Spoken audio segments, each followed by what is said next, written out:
নমস্কাৰ আজি মই ইম্পৰ্টেণ্ট দুটা টপিকৰ ওপৰত কথা পাতিম প্ৰথমটো হৈছে আপোনালোকে বাৰু আলহীৰ ঘৰলৈ গ'লে এনেই চিনাকিৰ কথা ক'বলৈ নাযাওঁ বিশেষকৈ আপোন কাৰোবাৰ ঘৰলৈ গ'লে আপোন সম্বন্ধীয় হ'ব পাৰে নতুবা কোনোবাই গাৰ্লফ্ৰেণ্ডৰ ঘৰলৈ গৈছে প্ৰথম বা কোনোবাই বয়ফ্ৰেণ্ডৰ ঘৰলৈ গৈছে প্ৰথম আপোনালোকে বাৰু তেতিয়া একেবাৰে বয়োজ্যেষ্ঠজনৰ ভৰিত ধৰি সেৱা কাঢ়ি পাইছেনে যদি নাই পোৱা তেন্তে ভৰিত ধৰি সেৱা কাঢ়িব তাত হয়তো ককা আইতাও হ'ব পাৰে নতুবা বৰমা বৰ্তাও হ'ব পাৰে নতুবা মা দেউতাও হ'ব পাৰে আৰু যদি কোনোৱে নাই তেন্তে খুৰা খুৰীও হ'ব পাৰে গতিকে এইটো কাম কৰিলে আপোনালোকে সৰু হৈ নাযায় ভৰিত ধৰি সেৱা কাঢ়িব বৰঞ্চ আপোনাৰ প্ৰতি এটা পজিটিভ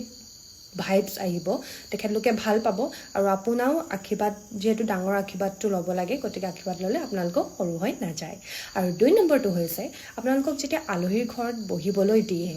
অকল মই নিজৰ বুলি কোৱা নাই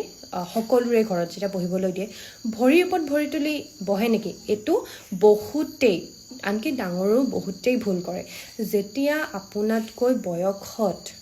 আৰু সম্বন্ধত যেতিয়া ডাঙৰ কোনোবা এজন সন্মুখত থাকে তেতিয়া ভৰিৰ ওপৰত ভৰি তুলি কেতিয়াও নবহিব দেখিবলৈ বেয়া লাগে আৰু কিবা অসন্মান কৰা গতে লাগে গতিকে সেইটো কাম কেতিয়াও নকৰিব আৰু যদি এনেকুৱা ভিডিঅ' আপোনালোকে বিচাৰে তেন্তে মোক কমেণ্ট কৰিব মই আৰু ধুনীয়া টপিক লৈ আহিম যিটো সচৰাচৰ আজিৰ দিনত ভুল হৈ আছে